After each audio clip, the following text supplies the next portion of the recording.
буга чейин Орусияда 9 жыл бою ушу Макдональдста иштепсиң.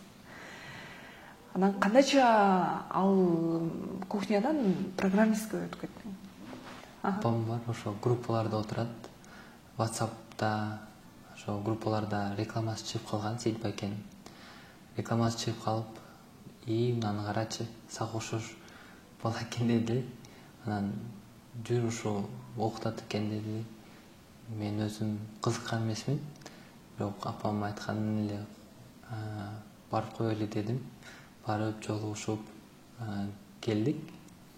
Айтып берди. Анан таныштык. Танышып семинарга чакырды, презентацияга бардым. Презентацияда видео тартып канча көрүп отурганмын. Ошо анан мен группага кошту. Биринчи поток деп.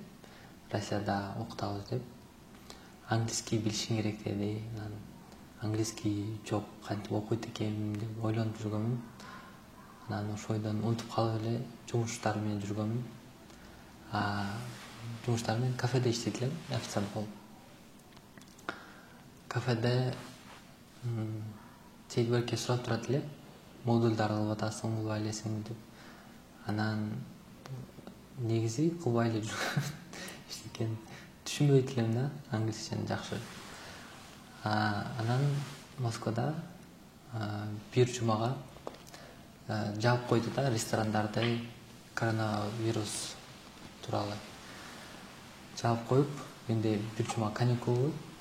Ошо убакта 3 күн ичинде эртеден бери кечке чейин отуруп занимать этет элем.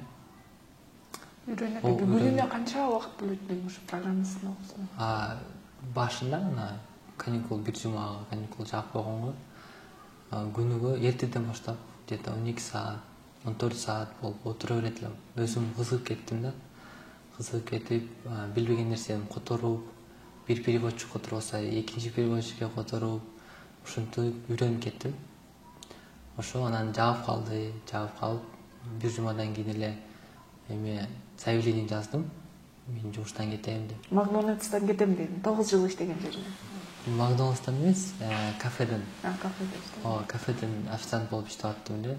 Ошо айлыгы жакшы эле, бирок өзүм эмеси жок эле да.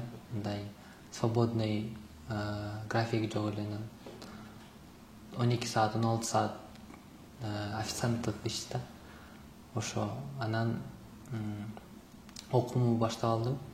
Окуумда сактаган акчам бар эле, ошону төлөдүм. Төлөп финансовый жактан кыйналбайын деп Макдональдска кайта кирип алдым да. Ошондо саат эртең менен уже карантин бүткөндөн кийин эртең менен саат 7-лерде Макдональдстын жумушуна барат элем 4кө чейин. 4төн кийин сабактарга отурат элем. Программирование боюнча сабактарда программирование. 4төн кийин. Башталышы бирок программирование эмес. Жөнөкөй эле мышка менен иштейсиң, карайсың, үйрөнөсүң, түшүндүрөт. Андан кийин кодко өтөт. Ошо 3 айдын ичинде 2 сертификат алдым. Биринчи сертификатын 1 эле айда алдым. Ошо анан качан иштей баштадың ошо программист жагынан? Программист жагынан мага LinkedIn-ден чалып калышты өздөрү. iTransition деген компания. Менин профилимди көрүп, резюме жөнөттү. Мындай айлыгы жагы кандай деп сурашты. Сурап айттым, ушундай десем.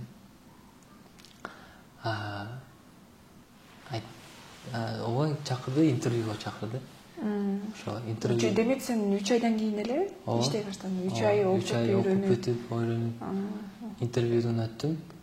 Технический жагы жакшы болчу, бирок английскийим жаман эле. Мен билбейт элем, анан айтты, бизде курстар бар. Азыр курстарды уже 2 айдан бери өтүп атам. Английскийим подтягивать этем, улучшать этем. Ошо интервьюдон өткөндөн кийин эле мага офер келди. Job offer. Ишке алып атабыз деп, жумушка алдык деген. Ошо. Азыр кандай экен сага жагат бул программист күнүнө мисалы канча саат иштеп атасың? Азыр как положено 8 саат мага жазылат. Өзүм саатымды жазып турам. Jira деген программа бар. Ошо программадан өзүм саатым эмне кылганымды жазып турам. Ошо задание берет. Заданияларды где-то 1-2 сааттан ичинде бүтүп коем. Калган убактар бош. Кирешиңиз кандай экен? Бүгүн болсо бир испытательный срок берди. 2 ай. 2 айдын ичинде $1000 төлөп берип атты. Ошо. Анан испытательный сроктон кийин уже бир жай. Канча ай болду ушул программист? 4 ай кетти. 4 айдан бери. 4 ай иштеп атам. Өзүң мекениңе келдиң программист болгондон баштап. Ооба. Келип, удаленно иштеп атам. Үйдөн эле же бир кафеге кирем. Же бирөөнүн программист болуп. Сөзсүз эле бир жерге офиске барып отуруп эмес. Кереги жок. Аралыктан иштесең болот. Ооба. Интернет керек, компьютер керек болду. Жакшы. Сейит Баки менен таанышып калдым. Үйрөнүп калдым. Бизде бир бала бар эле, аты Жалынбек. Ал өмүр бою 8 жылдан бери Макдональдс иштечү, кассада болуп, тазалап, ушундай айланасында иштеп жүргөн да. Москвадан жигит, даже университетте окуган эмес.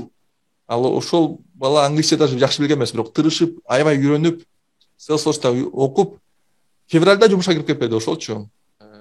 3 айдын ичинде IT Transition деген Россиядагы чоң 3000 адамдык фирмага Salesforce developer болуп кирди. Ушул окуя мага өтө сүйүндүрөт, себеби бул жигиттин потенциалы алатоодой бийик да. Мен көрүп атам, өтө акылдуу жигит да. Биз материал берсек, тытынып, окуп, сабакка даярданып келет да, анан жакшылап түшүнөт. Ошон үчүн анан башка балдарга да жардам берет. Ушул талант колдонулбай, ачылбай жүргөн экен да. Ошо Salesforce аркылуу өзүнү ачып, потенциалын колдонуп, анан ушу Россияда алдыңкы IT компанияларда жумушка орношту. Ага чейинки мындай кирешиң канча эле? Кандай деп жүргөн? Ага чейин кафеде жакшы эле табат элем. Чай боюнча. Бирок эртеден кечке иштейсиң. Эртеден кечке иштейт элем. Макдональдста саатына 200 сом. 200 рубль. Ошо. Анда деле эртеден кечке. Эртеден кечке иштейт элем, бирок мен өзүмө свободный график коюп алып, эртең менен иштеп, кечкиси уже окуйт элем да. Ошо. Азыр кандай пландар бар? Азыр пландар дальше окуп атам. Программированияны дальше улучшать этип атам. Аракеттенип, анан дагы сертификаттарды алам. 4-чү сертификат алам. Сертификаттар менен жаңы позициялар болот. Ошо позицияларга подавать этем. Анан Европага подавать этем, Канадага, СШАга. Ошо IT тармактар именно Salesforce менен Salesforce каршылуу азыр актуальный болуп атат да. Ошо развитие, карьерный рост ошо жактан болуп атат. Кийин башкаларды да ошентип үйрөтөйүн деген. Ооба, азыр деле үйрөтүп атам. Башка потоктордон коллегаларым бар. Анан менин потокторумдун коллегалар бар. Кээ заданиялар кыйыныраак болуп калса, мага айтышат. Экөөбүз чогуу отуруп алып, онлайн эле же телефондон чалып алып эле жардам берем. Үйрөтүп, показывать этип, ошо. Өзүң негизги билимиң тууралуу айтып кетсең. Мен өзүм 9 эле класс бүттүм. 9 класс бүтүп болду. 9 класста 18 жашта бүткөм. 18 жашта полный рабочий день кылып, Макдональдска кирип кеткем. Апама жардам берем. Кыргызстан демек, Кыргызстанды учурдан пайдаланып, IT тармагына мындай өнүктүрүүгөн бир хаб сыяктуу түзсө болот да, Кыргызстанда. Ооба, албетте. Өзүм планда айтишниктерге ыңгайлуу шарт түзүп, чакырып аларды бирге кызматташууга. Ооба, албетте болот. Аутсорс компания кылса болот. Андай компания, который западный зарубежный проекттарды алат, бирок Кыргызстандын ичинде эле налогдордун баардыгы ушу Кыргызстандын ичинде эле болот, төлөшөт, иштешет. Ооба. Өзүбүз Salesforce пландаштырат 2026-жылдарга 5 миллион рабочих мест создавать эткенди. Анан любой эле адам IT тармактан иштесе болот да. Мүмкүнчүлүгү жоктор адамдар да окуп алып туруп иштей берсе болот да. Ошо IT тармак ошого ыңгайлуу. Ошо билим алыш керек.